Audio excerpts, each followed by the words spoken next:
તારીખે LRDમાં ડીવીની પ્રક્રિયા પૂર્ણ થઈ ચૂકી છે, બરાબર। આ ઉપરાંત જે 5-10 જે લોકો વધારાના જે ગુણ મેળવવા માંગતા હોય તેની માટેની પ્રોસેસ પણ પૂરી થઈ ગઈ છે। તો હવે આના પછી જેમ આપણે આગળના વિડીયોમાં વાત કરી ગયા તેમ પ્રોવિઝનલ મેરિટ આવશે,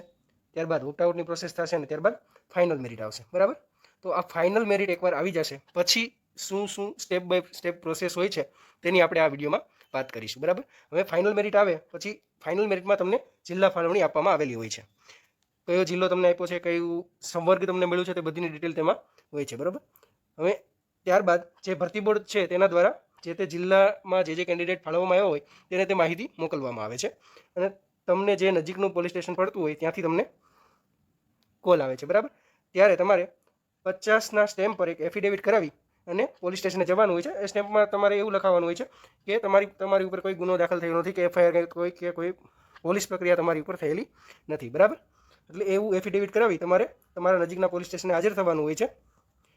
ત્યાં તમે જાશો એટલે એ તમને બધી વિગતવાર માહિતી જણાવશે કે તમારું આવી રીતે સિલેક્શન થયેલું છે, તમારે જે તે જિલ્લાની SP કચેરી અથવા CP કચેરી હોય તો CP કચેરીએ આ તારીખે હાજર થવાનું છે અને આ લોકો જે તમારું નજીકનું પોલીસ સ્ટેશન છે એ તમને ત્યાંથી NOC કાઢી આપશે, જે તમારું કેરેક્ટર સર્ટિફિકેટ કહેવાય, કે જેમાં તમારે લખ્યું હોય કે તમારી ઉપર કોઈ ગુનો દાખલ કરવામાં આવેલો નથી કે તમે કોઈ ગુનામાં સંડોવાયેલા નથી, બરાબર। અહીંયા આ નજીકનું પોલીસ સ્ટેશન એટલે કે તમે જે ફોર્મ ભરતી વખતે જે તમારું પરમનન્ટ એડ્રેસ નાખ્યું હશે તે પ્રમાણેનું ગણાશે, બરાબર। તમે જો તે એડ્રેસ નાખવામાં કે ફોન નંબર નાખવામાં કંઈ મિસ્ટેક કરી હશે તો તમને બની શકે કે કોલ કે એવું ના આવે, તો બીજા મિત્રોને કોલને આવવાનું ચાલુ થઈ જાય અને તમને હજી કાંઈ નથી આવ્યું તો તમે તમારા જે નજીકના પોલીસ સ્ટેશન છે ત્યાં અથવા તમને જ્યાં પણ ફાળવણી જિલ્લા ફાળવણી થઈ છે